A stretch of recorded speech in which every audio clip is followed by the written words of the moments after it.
So nice of you to Right, it's,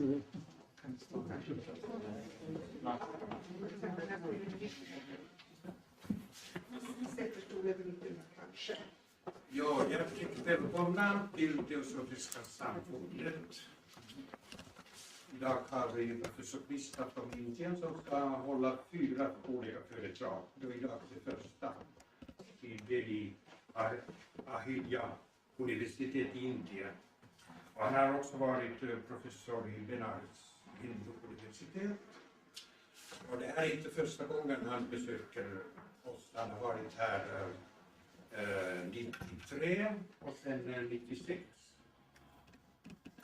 Och det är Gunnar Lasso som kommer att översätta på svenska. Kära bröder och systrar. I'm very happy to be back here again. I missed you. Jag är mycket lycklig att vara här igen. Jag har saknat er.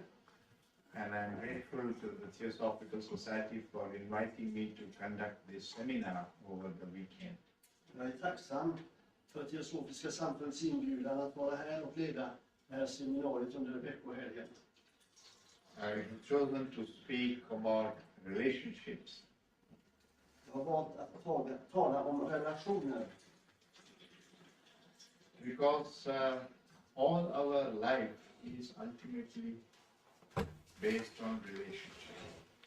Ty hela vårt liv grundar sig ytterst sett på förhållanden. From the time we are born till we die, we are constantly in relationship with everything in our environment. Från vår födelse och tills vi dör så är vi hela tiden i olika förhållanden till allting i livet. I'm going to use that word relationship to mean that I have a relationship with anything which evokes a response from my consciousness. Jag ska använda ordet förhållande, alltså relation, på det sättet att det betyder en samspel till vad det än är som framkallar ett gensvar i mitt medvetande. So if I look at the night sky and the stars, it evokes a response from my consciousness, so I have a relationship with the stars. Så att om jag ser på natthimlen och på stjärnorna och det uppväcker någonting, en förnimmelse av skönhet, så betyder det att jag har ett förhållande till stjärnorna. Similarly, I have a relationship with the rivers and mountains and forests of the world. På samma sätt kan jag stå i förhållande till bergen och floderna och skogarna i världen. I have a relationship with people, with animals. Vårt förhållande med människor och med djur. I have a relationship with books and with property. Jag har förhållande till böcker och egendom. So I'm going to use that word relationship to cover almost everything in our life. Så jag ska använda ordet förhållande så att det täcker nästan allting i våra liv. This evening I want to discuss our relationship with the world. Ikväll ska vi tala om vårt förhållande till världen. And I want to do that from first principles without assuming too much from our knowledge. Och jag vill att det ska ske utifrån första principer utan att anta någonting om vår kunskap. Beginning with observation and asking questions. Vi börjar med observation och att ställa frågor. Which are both scientific and religious questions. Som både är vetenskapliga och religiösa frågor. It is important to approach life with a mind which is both scientific and religious at the same time. Det är viktigt att närma sig livet med ett sinne som är både vetenskapligt och religiöst på samma gång. By scientific, I mean precise, rational, non-sentimental. Med vetenskapligt menar jag att det är rationellt och precis och inte emotionellt. Willing to question assumptions. Att det är villigt att ställa frågor och ifrågasätta antaganden. Asking questions and seeking answers. Och att söka svar. And by religious, I mean being sensitive, having love and compassion. Och med religiös menar jag att man är känslig, har kärlek och medkänsla. A sense of beauty and wonder. En känsla av skönhet och förundran. And concern with the state of our society. Och att man är engagerad i samhällets tillstånd. And that includes all our relationships. Och det innefattar alla våra förhållanden. If your mind is only scientific, it has a partial understanding of life. Om sinnet bara är vetenskapligt, då har det bara en delvis förståelse av livet. And it can be very hard-hearted and lack sensitivity and sense of beauty. Och det kan vara mycket hårt i hjärtat och sakna en känsla för skönhet. If it is only emotional and sentimental, then it can be dreamy. Om det bara är emotionellt och sentimentalt, då kan det vara drömmande. It can be neurotic in its perceptions. Eller neurotiskt i sina förnimmelser. Therefore, it is important to have this balance between reason and love, if you like. Därför är det viktigt att ha en balans mellan förnuft och kärlek, som man kan säga. And our approach to life and our approach to questions is often more important than the question itself. Och vårt sätt att närma oss frågorna om livet och ställa frågorna är ofta viktigare än frågorna i sig själv. Because the approach determines what kind of answers we will find. Ty sättet att närma sig detta bestämmer vilka svar vi kan finna. That's why I think that it is important not to divide the scientific from the religious questions and perceptions. Därför tycker jag det är viktigt att inte skilja de vetenskapliga sidorna från de religiösa i frågorna. So I'm going to try and approach relationships in that way. Så jag ska försöka närma mig förhållandena på det sättet. Now, in order to understand our relationship with the world, För att förstå våra förhållanden till världen I must understand what the world is, måste jag förstå vad världen är. and I must also understand who I am, Och jag måste också förstå vem jag själv är. so that then I can have a deep understanding of what is my relationship to the world. Så att jag då kan få en rätt förståelse av vad mitt förhållande är till världen. So let me begin first with the world, because it's a bit easier. Så låt mig först börja med världen, för det är lite lättare. The world of nature, this whole universe of which we are a part. Naturens värld, hela universum som vi är en del av. The scientists tell us that it started with a big bang. Så säger vetenskapen att det startade med en stor smäll. Which happened something like 1 to 1.5 billion years ago. Som började en och en halv miljard år sedan. They don't quite know how that big bang occurred. De vet inte riktigt hur den här stora smällen inträffade. But their observations clearly reveal that there was a sort of explosion that took place throughout space.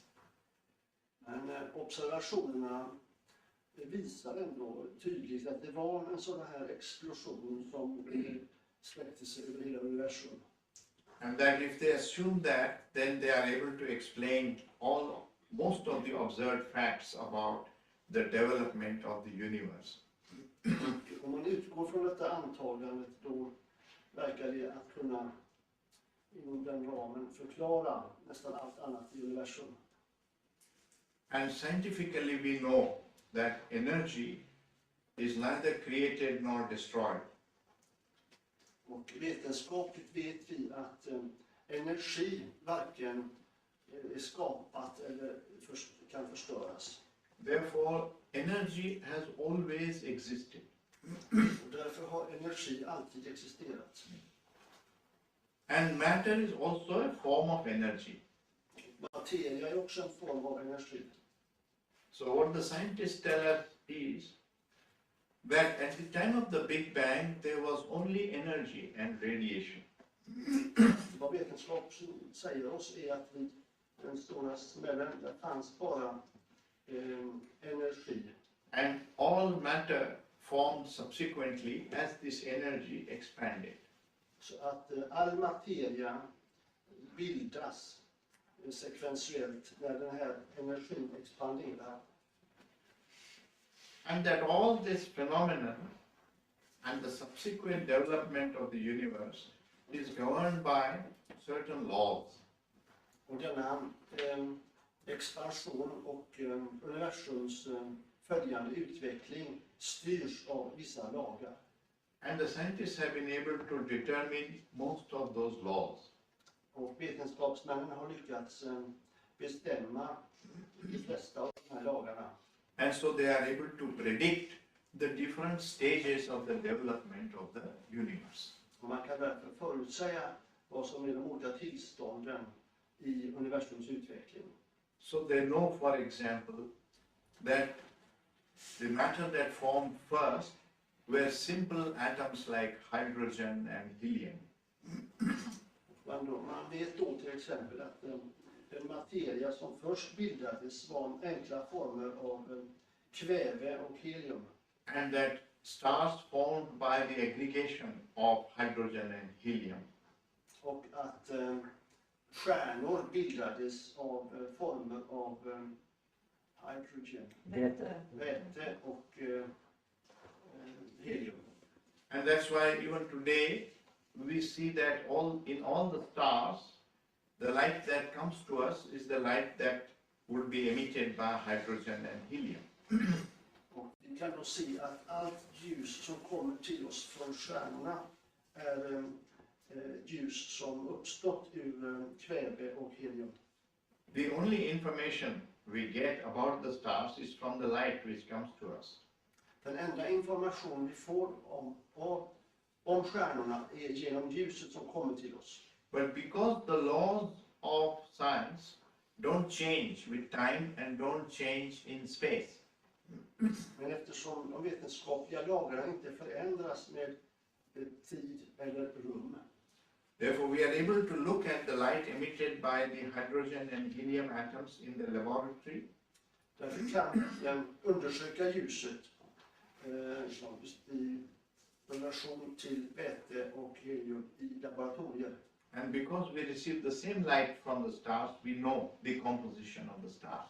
Och eftersom vi får detta från stjärnorna så kan vi säga någonting om stjärnornas tillstånd.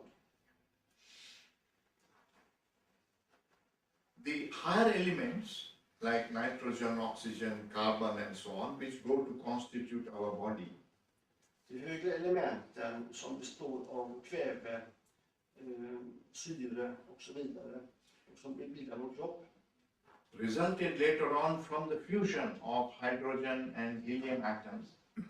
uppstod senare genom en fusion av väte och kväveatomer In nuclear reactions which take place inside stars.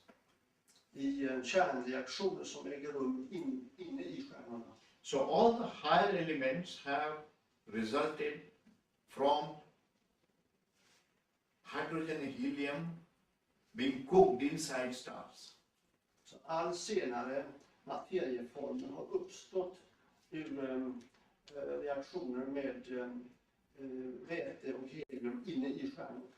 And we now know that like everything else in the world, stars also are born, they have a life and they die. Och vi vet nu också att så som allting annat i universum så är det också så att stjärnor föds, de lever och de dör. That means their structure is formed, it is maintained for a period of time and then it breaks down. Det betyder att deras struktur bildas, den upprätthålls under en viss tid och sen faller den sönder. And the atoms which constitute our body were once part of those stars. Och atomerna som utgör vår kropp var en gång delar i de här stjärnorna. So it's a scientific fact that our bodies are star material. Så det är ett vetenskapligt faktum att våra kroppar är stjärnmateria. That is how close our relationship is with the universe. Det är så nära som vårt förhållande står med universum. This is a scientific fact, known fact now. Detta är ett vetenskapligt känt faktum nu. That the atoms in our body were once part of the body of stars. Att atomerna i våra kroppar en gång var delar i stjärnor. That's the extent to which we are the same as the universe. Det är i denna utsträckning som vi är detsamma som universum.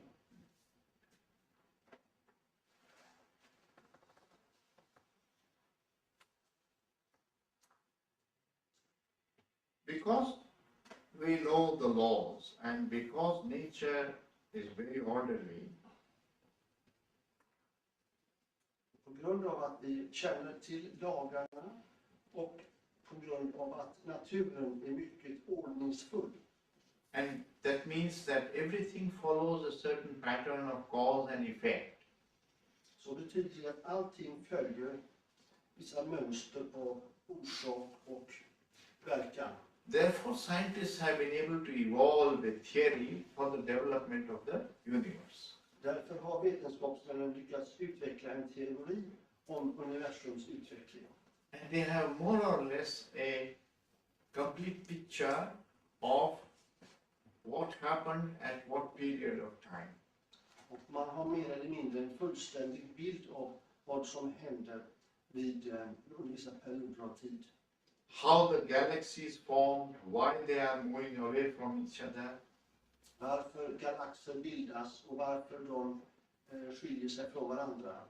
how our Earth is part of the solar system, which is part of the Milky Way galaxy, Hur vår jord är en del av solsystemet som är en del av galaxen. all that is now understood Allt detta har man nu förstått.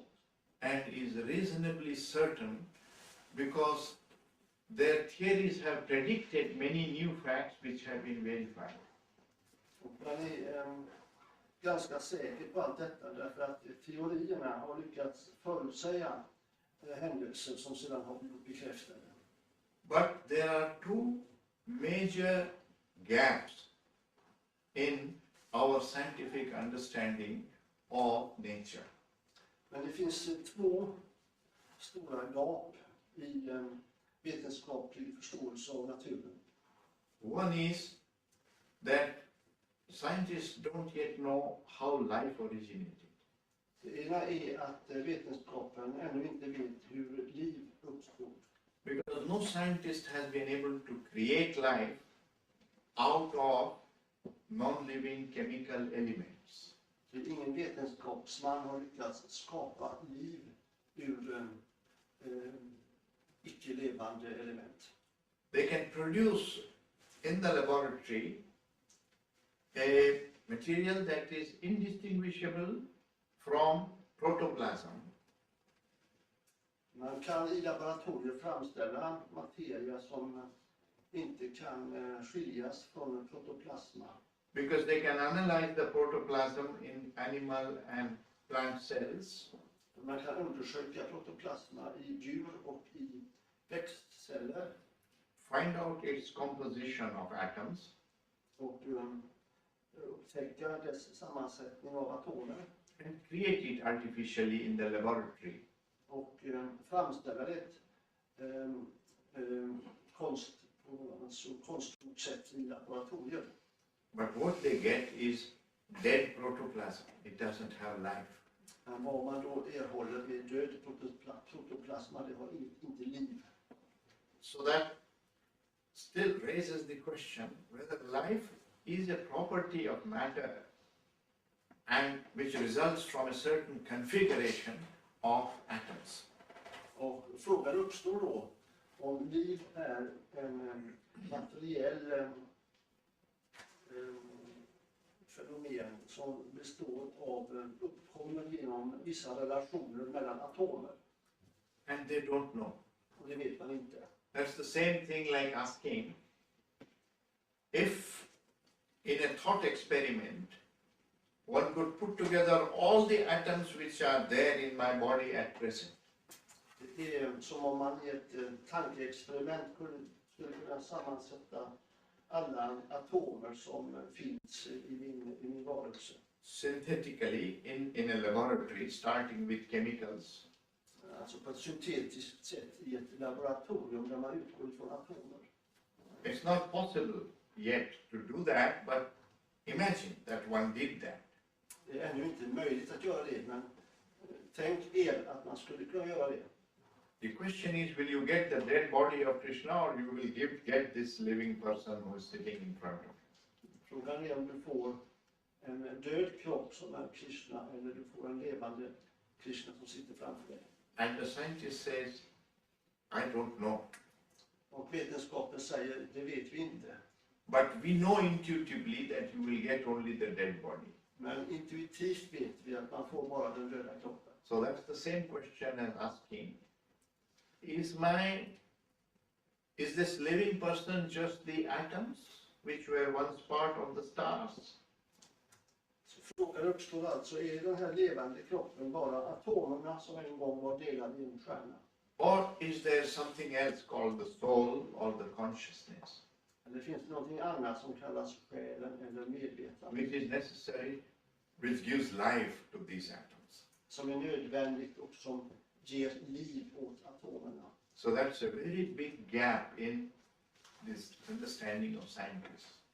Så här föreligger en stor klyfta i den vetenskapliga förståelsen. They don't know the answer to this question yet.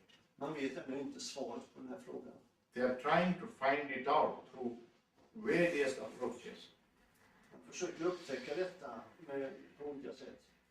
One is through brain